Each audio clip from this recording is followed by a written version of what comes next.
Ça nous permet d'avoir une marge de sécurité parce que justement, on ne laisse pas beaucoup reposer les sols sur la propriété. On a tendance je dirais, arracher l'année N-1 et replanter l'année qui suit. Et ça nous laisse le temps de réaliser également les travaux sur ces sols-là. Pour nous, on est sur des sols graveleux, des sols très très secs qui craignent énormément le stress hydrique et qui craignent énormément le manque d'eau, surtout les premières années. Et je dirais qu'entre les deux plantations, il n'y a aucune différence. Il est important, mais il est aussi important que l'arrosage pour un raciné. Puisque si on plante un raciné au printemps et qu'on a un printemps très sec, les arrosages successifs seront aussi nombreux, voire plus nombreux qu'une plantation en pot à la mi-juillet. On a planté au 20 juillet, il faisait relativement chaud et on a fait 3 arrosages sur la plantation.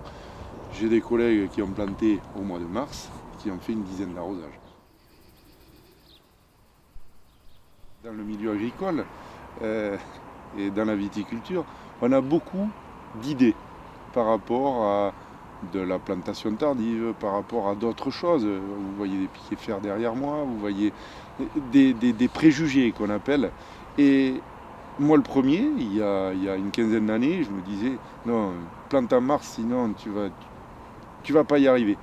Et sur des gros projets de plantation, comme on discutait, des projets de 140 000 plants de vignes plantés dans la même année, après discussion avec mon pépiniériste, il a bien fallu que je me rende à l'évidence que c'était impossible de tout planter en raciné.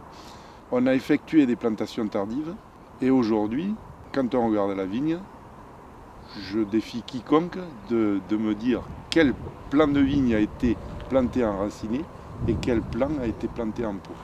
Et derrière, le taux de réussite était exactement le même entre les pots et les racines. Le gain d'une année, administrativement, est vraiment important sur un plan de vue économique pour nos propriétés.